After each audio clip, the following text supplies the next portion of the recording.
Funding for this program is provided by... Additional funding provided by...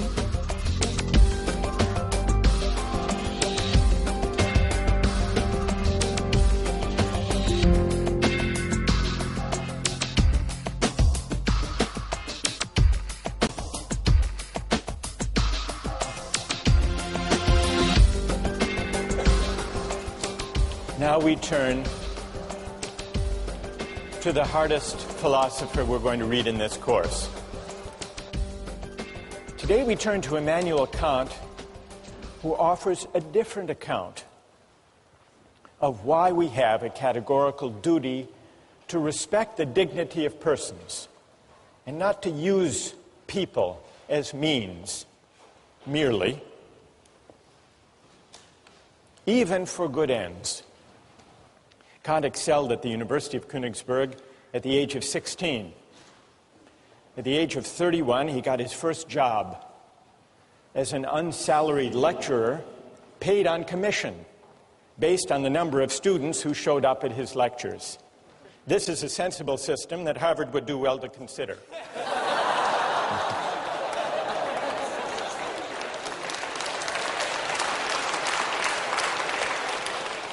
Luckily for Kant, he was a popular lecturer and also an industrious one, and so he eked out a meager living. It wasn't until he was 57 that he published his first major work. But it was worth the wait. The book was The Critique of Pure Reason, perhaps the most important work in all of modern philosophy. And a few years later, Kant wrote the groundwork for the metaphysics of morals, which we read in this course. I want to acknowledge, even before we start, that Kant is a difficult thinker. But it's important to try to figure out what he's saying,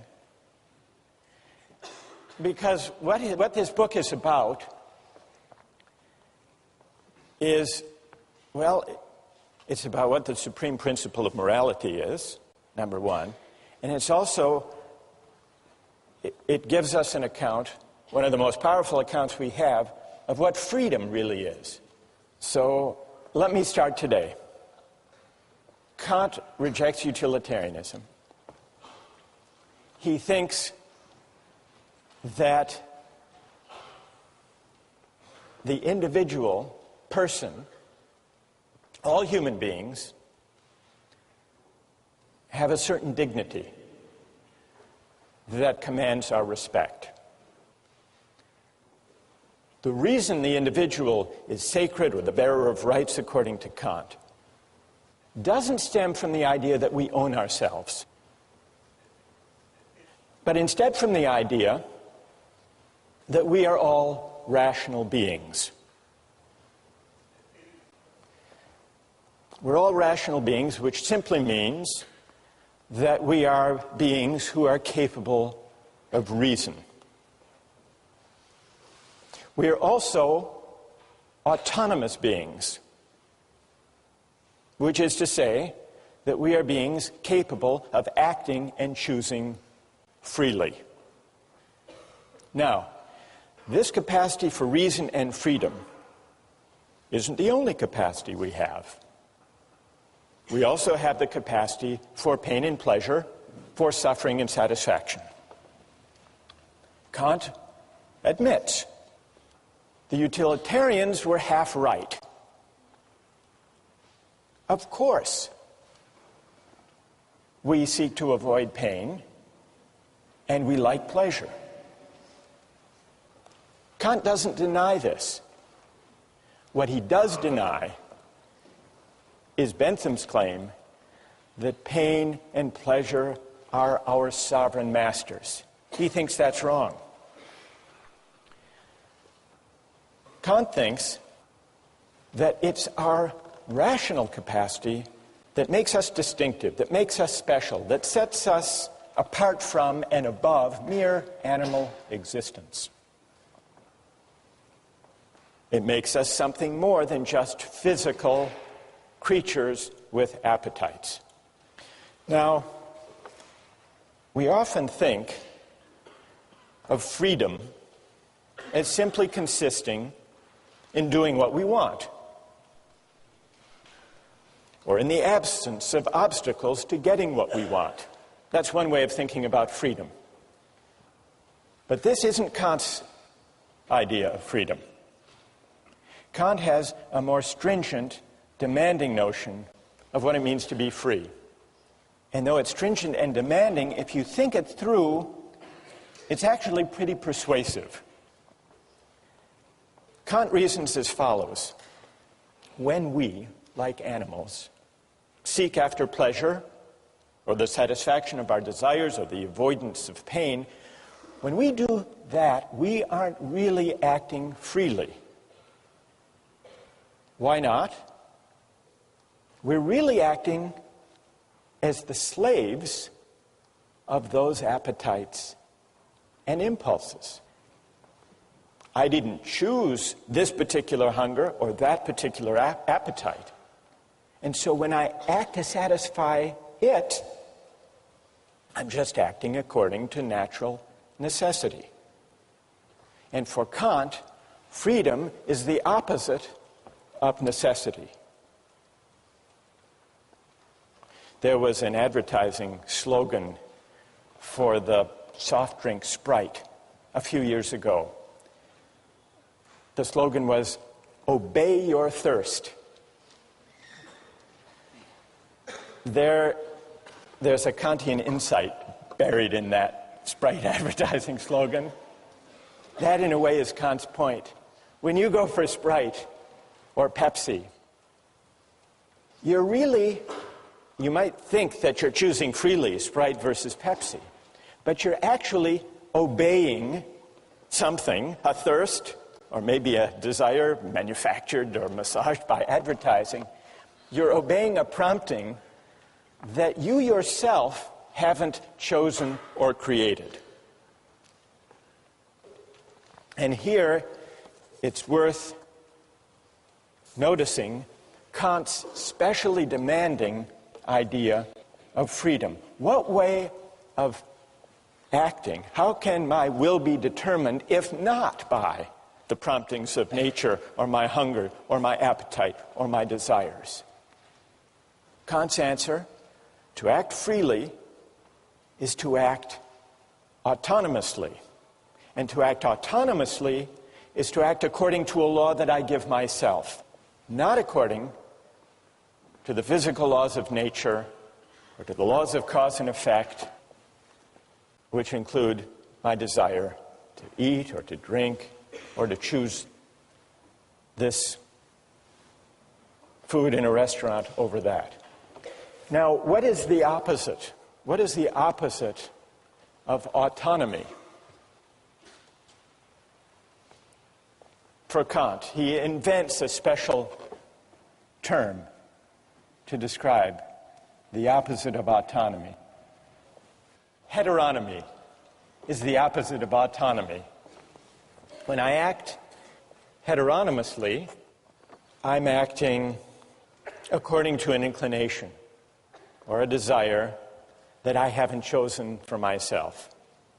So freedom as autonomy is the specially stringent idea that Kant insists on.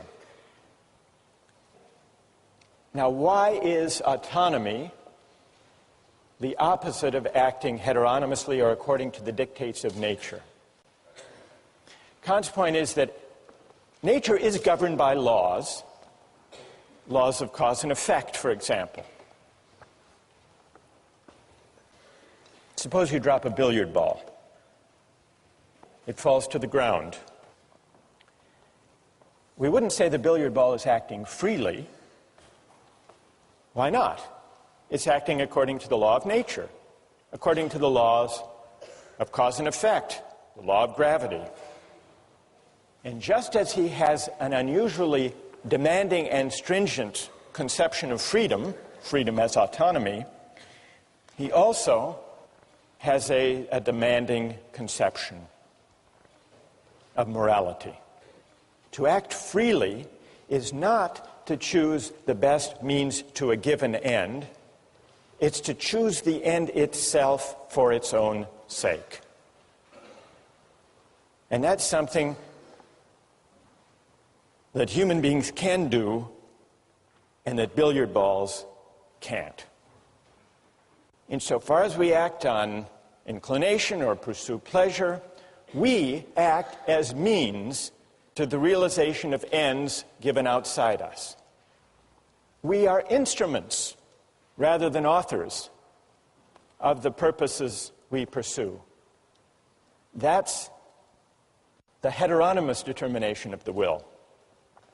On the other hand, insofar as we act autonomously, according to a law we give ourselves, we do something for its own sake, as an end in itself. When we act autonomously, we cease to be instruments to purposes given outside us. We become, or we can come to think of ourselves, as ends in ourselves. This capacity to act freely, Kant tells us, is what gives human life its special dignity. Respecting human dignity means regarding persons not just as means, but also as ends in themselves. And this is why it's wrong to use people for the sake of other people's well-being or happiness. This is the real reason, Kant says, that utilitarianism goes wrong. This is the reason it's important to respect the dignity of persons and to uphold their rights. So even if there are cases, remember John Stuart Mill said, well, in the long run, if we uphold justice and respect the dignity of persons, we will maximize human happiness. What would Kant's answer be to that? What would his answer be? Even if that were true, even if the calculus worked out that way, even if you shouldn't throw the Christians to the lions because in the long run, fear will spread, the overall utility will decline. The utilitarian would be upholding justice and rights and respect for persons for the wrong reason, for a purely contingent reason, for an instrumental reason. It would still be using people, even where the calculus works out for the best in the long run, it would still be using people as means rather than respecting them as ends in themselves. So, that's Kant's idea of freedom as autonomy, and you can begin to see how it's connected to his idea of morality. But we still have to answer one more question. What gives an act its moral worth in the first place? If it can't be directed at utility or satisfying wants and desires, what gives an action its moral worth? This leads us from Kant's demanding idea of freedom to his demanding idea of morality. What does Kant say? What makes an action morally worthy consists not in the consequences or in the results that flow from it. What makes an action morally worthy has to do with the motive, with the quality of the will, with the intention for which the act is done. What matters is the motive, and the motive must be of a certain kind. So, the moral worth of an action depends on the motive for which it's done, and the important thing is that the person do the right thing for the right reason. A good will isn't good because of what it affects or accomplishes, Kant writes. It's good in itself.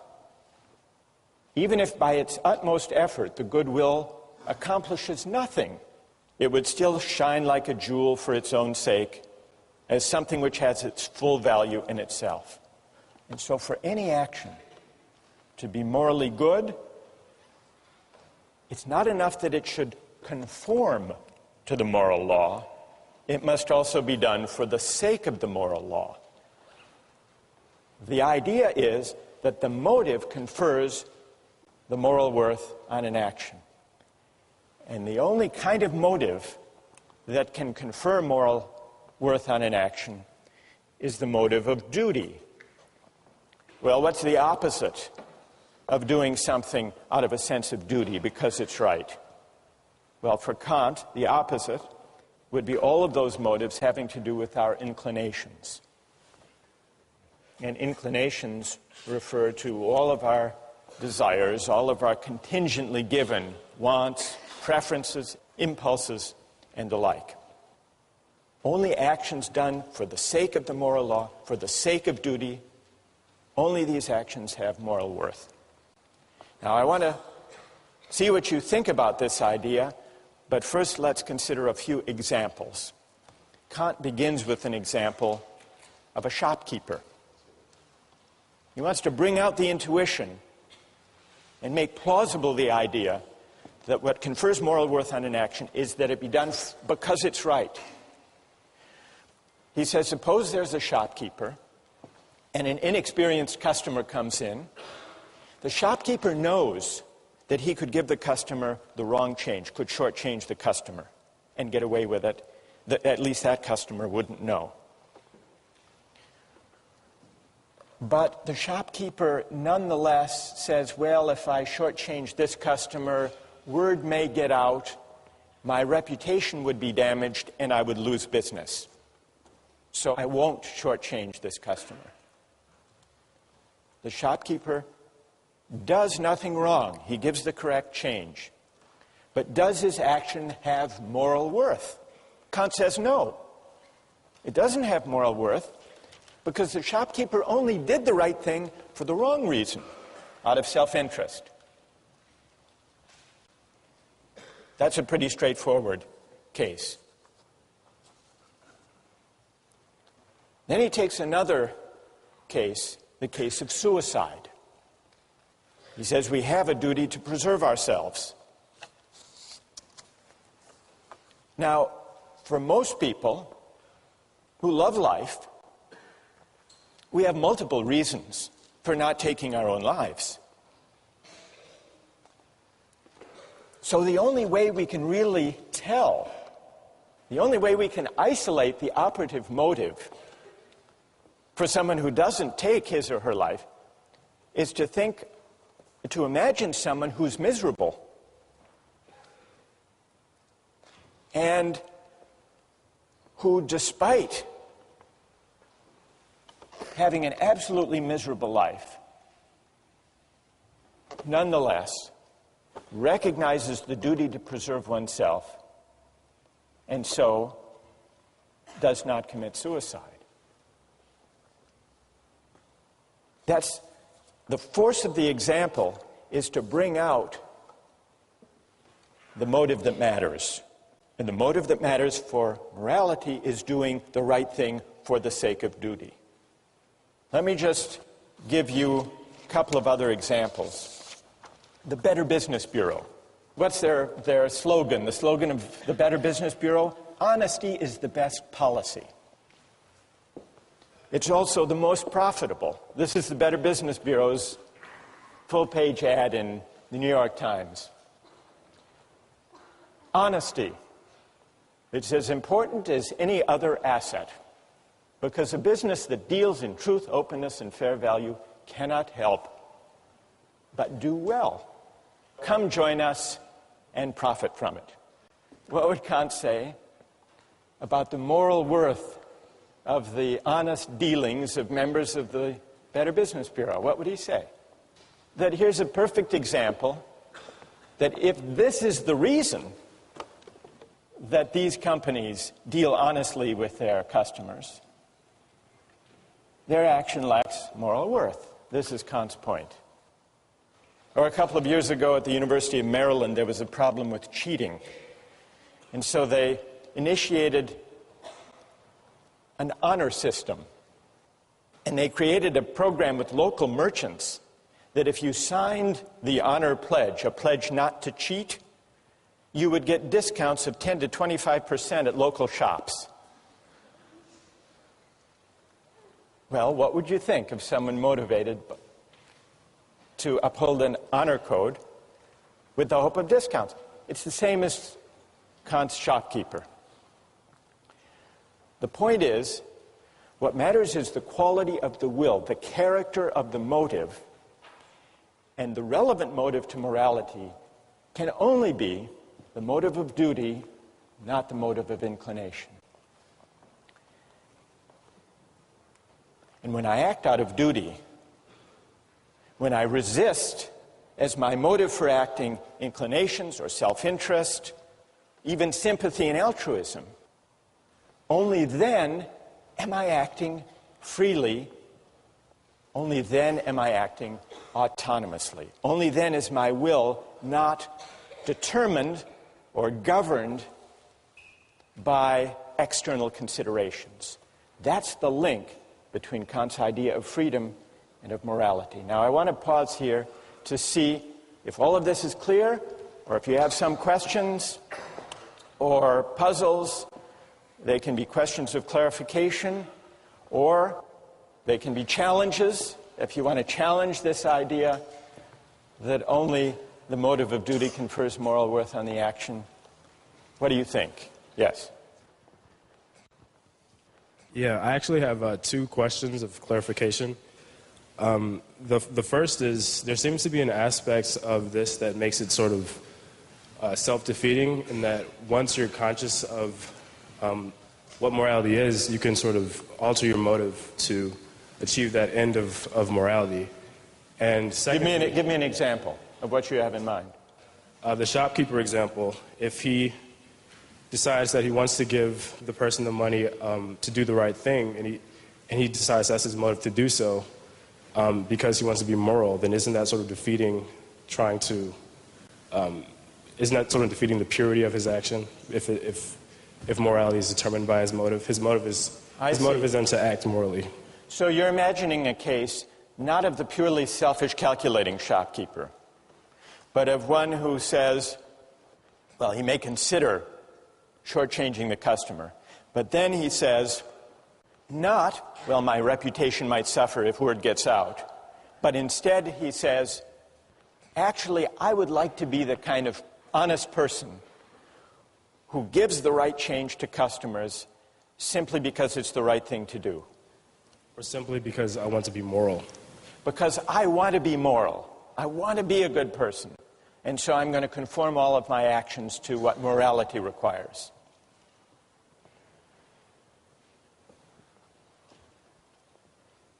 It's a subtle point. It's a good question. Kant does acknowledge, you're pressing Kant on an important point here.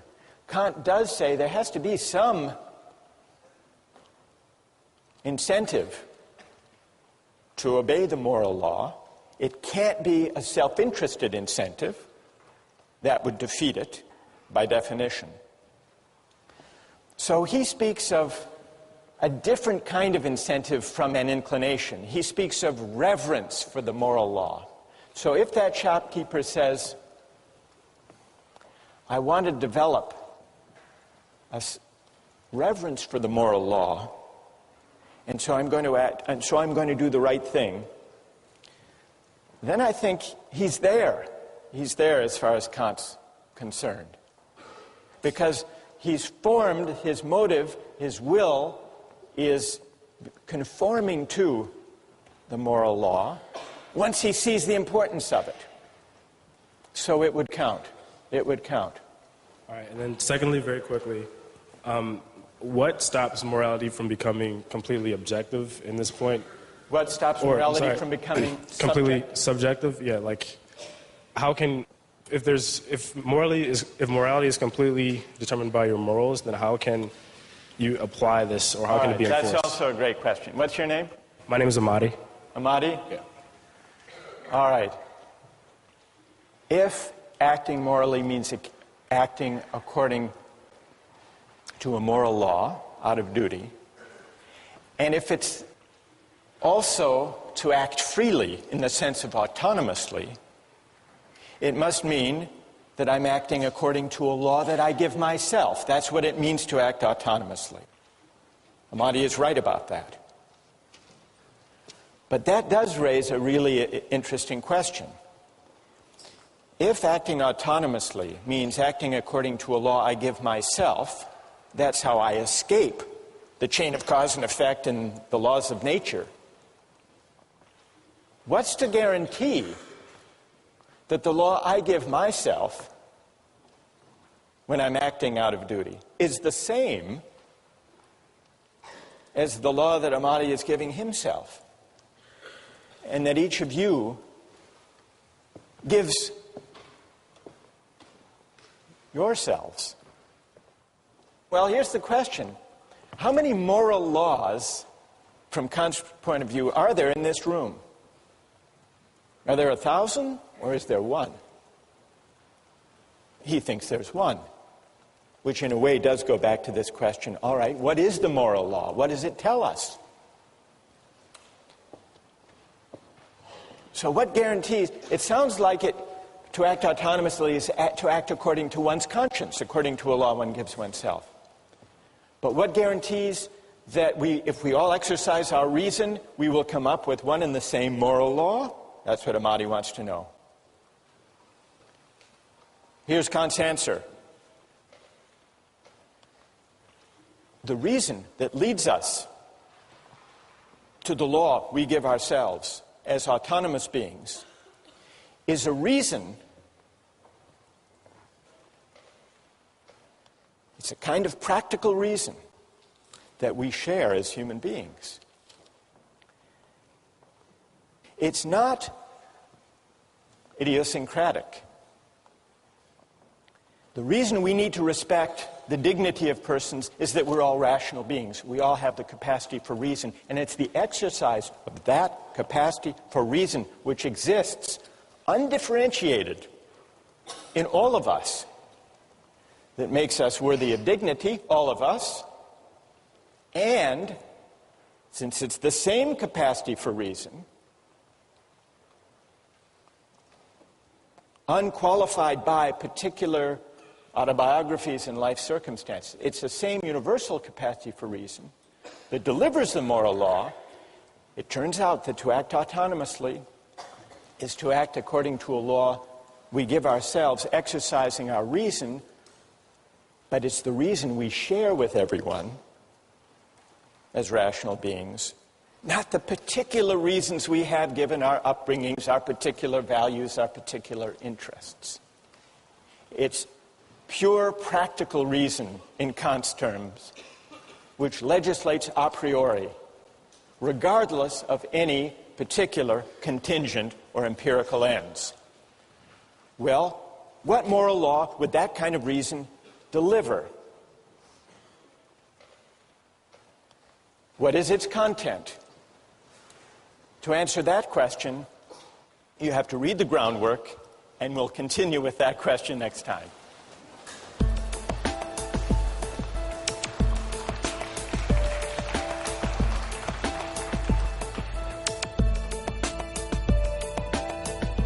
For Kant, morally speaking, suicide is on a par with murder. It's on a par with murder because what we violate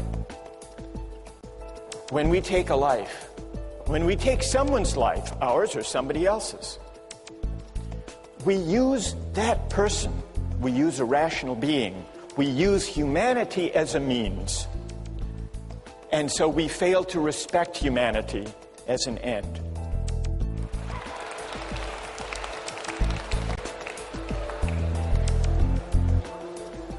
Today we turn back to Kant. Before we do,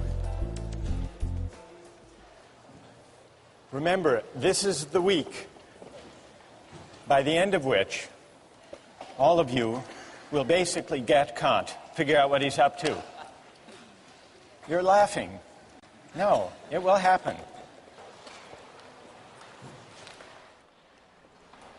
Kant's groundwork is about two big questions. First, what is the supreme principle of morality? Second, how is freedom possible? Two big questions. Now, one way of making your way through this dense philosophical book is to bear in mind a set of oppositions or contrasts or dualisms that are related. Today I'd like to talk about them. Today we're going to answer the question, what, according to Kant, is the supreme principle of morality? And in answering that question, in working our way up to Kant's answer to that question, it will help to bear in mind three contrasts or dualisms that Kant sets out. The first, you'll remember, had to do with the motive according to which we act. And according to Kant, only one kind of motive is consistent with morality. The motive of duty, doing the right thing for the right reason. What other kind of motives are there? Kant sums them up in the category of inclination. Every time the motive for what we do is to satisfy a desire or a preference that we may have to pursue some interest, we're acting out of inclination. Now, let me pause to see if, in thinking about the question of the motive of duty, the goodwill, see if any of you has a question about that much of Kant's claim. Or is everybody happy with this distinction? What do you think? Go ahead. When you make that distinction between duty and inclination, is there ever any moral action ever? I mean, you could always kind of probably find some selfish motive, can't you? Maybe very often people do have self-interested motives when they act. Kant wouldn't dispute that. But what Kant is saying is that insofar as we act morally, that is, insofar as our actions have moral worth, what confers moral worth is precisely our capacity to rise above self-interest and prudence and inclination and to act out of duty. Some years ago, I read about a spelling bee, and there was a young man who was declared the winner of the spelling bee, a kid named Andrew, 13 years old. The winning word, the word that he was able to spell, was echolalia. Does anyone know what echolalia is? What? It's not some type of flower, no. It means the tendency to repeat, as in echo, to repeat what you've heard. Anyhow, he misspelled it, actually. But the judges misheard him. They thought he had spelled it correctly and awarded him the championship of the National Spelling Bee. And he went to the judges afterward and said, actually, I misspelled it. I don't deserve the prize. And he was regarded as a moral hero, and he was written up in the New York Times, Misspeller is a spelling bee hero. There's Andrew with his proud mother.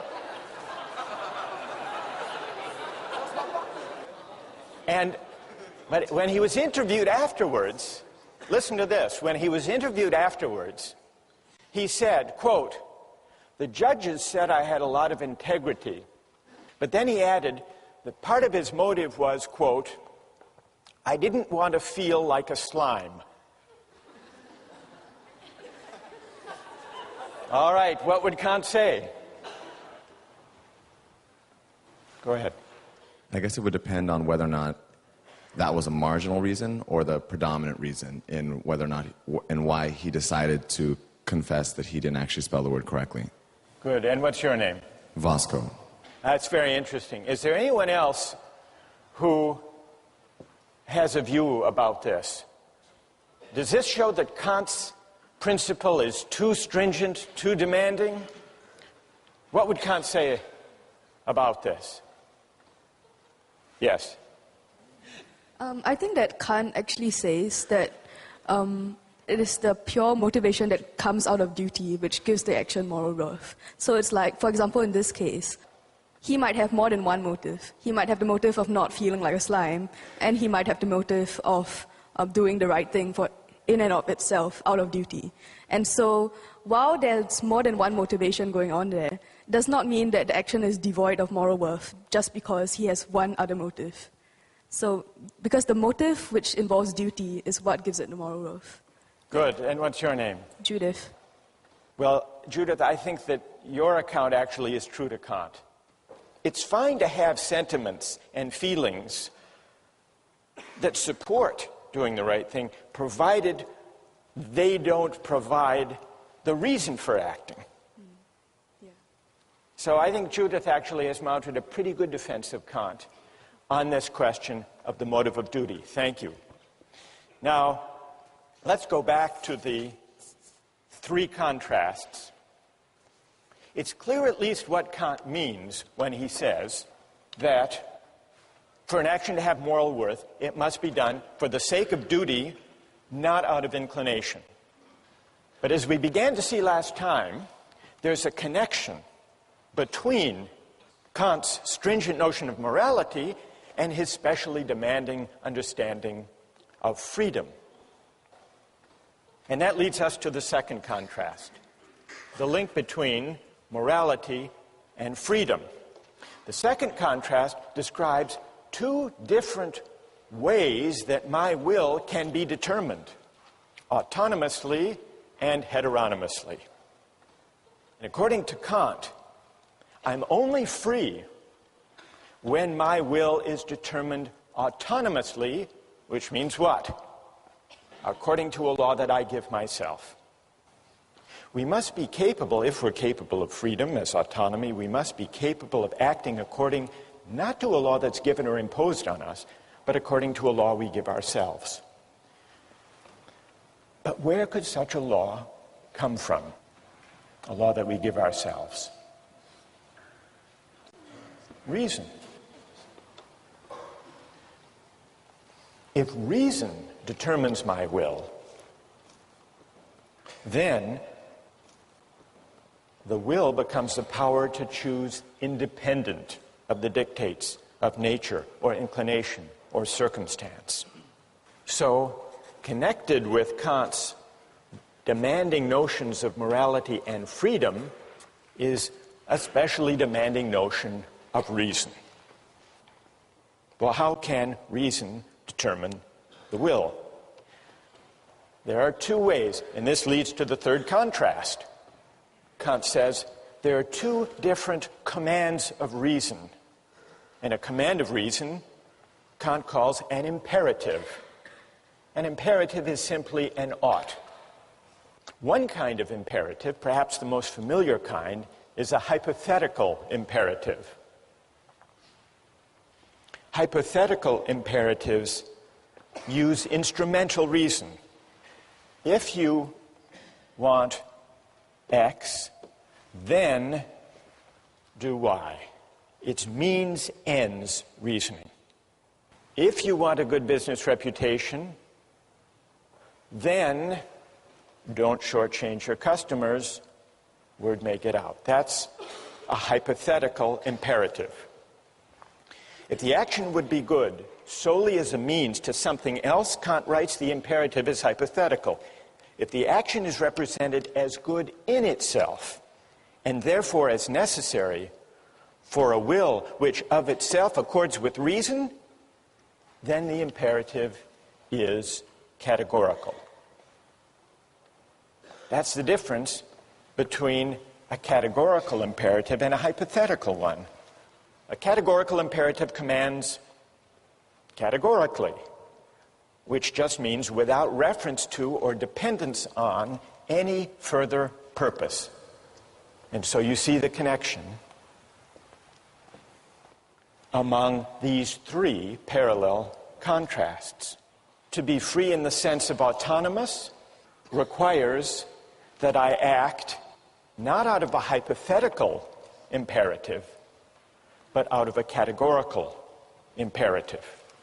And so you see, by these three contrasts, Kant reasons his way, brings us up to his derivation of the categorical imperative. Well, this leaves us one big question. What is the categorical imperative? What is the supreme principle of morality? What does it command of us? Kant gives three versions, three formulations of the categorical imperative. I want to mention two and then see what you think of them. The first version, the first formula, he calls the formula of the universal law. Act only on that maxim whereby you can at the same time will that it should become a universal law. And by maxim, what does Kant mean? He means a rule that explains the reason for what you're doing, a principle. For example, promise keeping. Suppose I need money, I need $100, desperately. And I know I can't pay it back anytime soon. I come to you and make you a promise, a false promise, one I know I can't keep. Please give me $100 today, lend me the money, I will repay you next week. Is that consistent with the categorical imperative, that false promise? Kant says no. And the test, the way we can determine that the false promise is at odds with the categorical imperative is try to universalize it. Universalize the maxim upon which you're about to act. If everybody made false promises when they needed money, then nobody would believe those promises. There would be no such thing as a promise.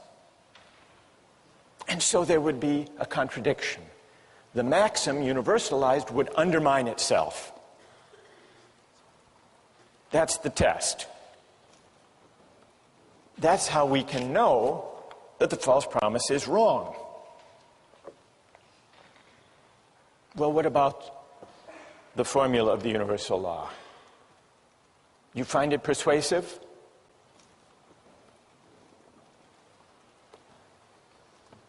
What do you think? Go ahead. I have a question about the difference between categoricalism and a hypothesis that if you're going to between categorical and hypothetical yeah. imperatives. Right. If you're going to act with a categorical imperative so that the maxim doesn't undermine itself, it sounds like I am going to do X because I want Y. I am going to not lie in dire need because I want the world to function in such a way that promises are kept. I don't want to liquidate the practice of promises. Right. It sounds like justifying a means by an ends. It seems like an instance of consequentialist reasoning, you're saying. Right. And what's your name? Tim. Tim. Well, Tim, John Stuart Mill agreed with you. He made this criticism of Kant.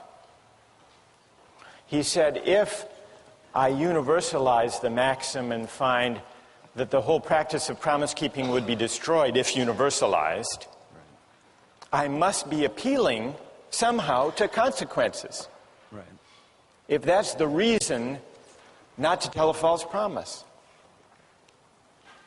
So John Stuart Mill agreed with that criticism against Kant.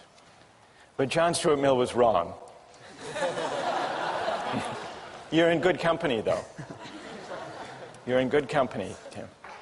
Kant is often read, as Tim just read him, as appealing to consequences. The world would be worse off if everybody lied, because then no one could rely on anybody else's word. Therefore, you shouldn't lie. That's not what Kant is saying exactly, although it's easy to interpret him as saying that. I think what he's saying is that this is the test. This is the test of whether the maxim corresponds with the categorical imperative. It isn't exactly the reason. It's not the reason. The reason you should universalize to test your maxim is to see whether you are privileging your particular needs and desires over everybody else's. It's a way of pointing to this feature, this demand of the categorical imperative, that the reasons for your action shouldn't depend, for their justification, on your interests, your needs, your special circumstances being more important than somebody else's. That, I think, is the moral intuition lying behind the universalization test. So let me spell out Kant's second version of the categorical imperative, perhaps in a way that's more intuitively accessible than the formula of universal law. It's the formula of humanity as an end. Kant introduces the second version of the categorical imperative with the following line of argument. We can't base the categorical imperative on any particular interests, purposes, or ends, because then it would be only relative to the person whose ends they were. But suppose there were something whose existence has in itself an absolute value, an end in itself, then in it, and in it alone, would there be the ground of a possible categorical imperative. Well, what is there that we can think of as having its end in itself? Kant's answer is this. I say that man, and in general every rational being, exists as an end in himself, not merely as a means for arbitrary use by this or that will. And here Kant distinguishes between persons on the one hand and things on the other. Rational beings are persons. They don't just have a relative value for us, but if anything they have an absolute value, an intrinsic value. That is, rational beings have dignity. They're worthy of reverence and respect. This line of reasoning leads Kant to the second formulation of the categorical imperative, which is this. Act in such a way that you always treat humanity, whether in your own person or in the person of any other, never simply as a means, but always at the same time as an end. So that's the formula of humanity as an end. The idea that human beings, as rational beings, are ends in themselves, not open to use, merely as a means. When I make a false promise to you, I'm using you as a means to my ends, to my desire for the $100. And so I'm failing to respect you. I'm failing to respect your dignity. I'm manipulating you. Now consider the example of the duty against suicide. Murder and suicide are at odds with the categorical imperative. Why? If I murder someone, I'm taking their life for some purpose, either because I'm a hired killer or I'm in the throes of some great anger or passion. Well, I have some interest, some purpose that's particular, for the sake of which I'm using them as a means. Murder violates the categorical imperative. For Kant, morally speaking, suicide is on a par with murder. It's on a par with murder because what we violate when we take a life, when we take someone's life, ours or somebody else's, we use that person, we use a rational being. We use humanity as a means. And so we fail to respect humanity as an end. And that capacity for reason, that humanity that commands respect, that is the ground of dignity, that humanity, that capacity for reason, resides undifferentiated in all of us. And so I violate that dignity in my own person if I commit suicide, and in murder if I take somebody else's life. From a moral point of view, they're the same.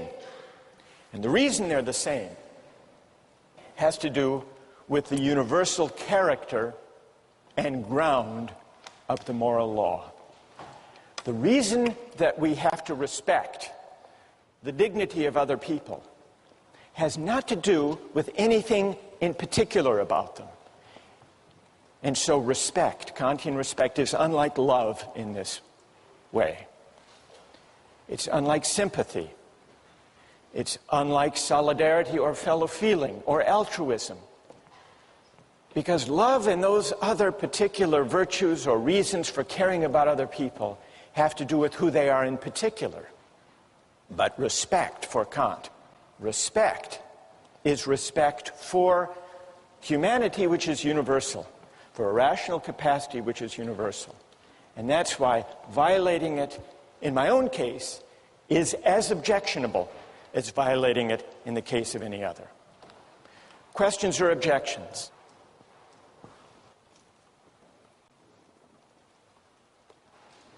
Go ahead. I guess I'm somewhat worried about Kant's statement that you cannot use a person as a means because every person is an end in and of themselves. Because it seems that every day, in order to get something accomplished for that day, I must use myself as a means to some end. And I must use the people around me as a means to some end as well. For instance, suppose that I want to do well in a class, and I have to write a paper. I have to use myself as a means to write the paper. Suppose I want to buy something, food. I must go to the store and use the person working behind the counter as a means for me to purchase my food. Right. That's true. You do. What's your name? Patrick. Patrick, you're not doing anything wrong. You're not violating the categorical imperative when you use other people as means. That's not objectionable, provided when we deal with other people for the sake of advancing our projects and purposes and interests, which we all do, provided we treat them in a way that is consistent with respect for their dignity. And what it means to respect them is given by the categorical imperative. Are you persuaded? Do you think that Kant has given a compelling account, a persuasive account of the supreme principle of morality? Reread the groundwork, and we'll try to answer that question next time.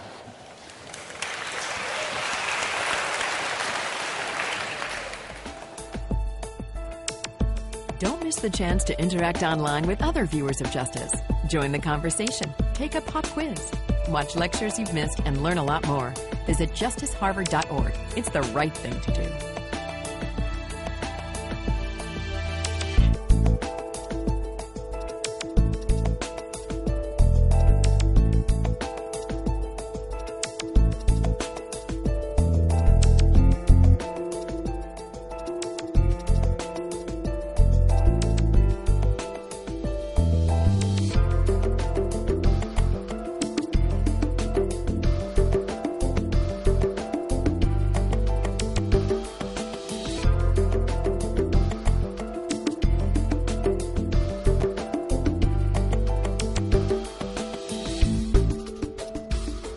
Funding for this program is provided by...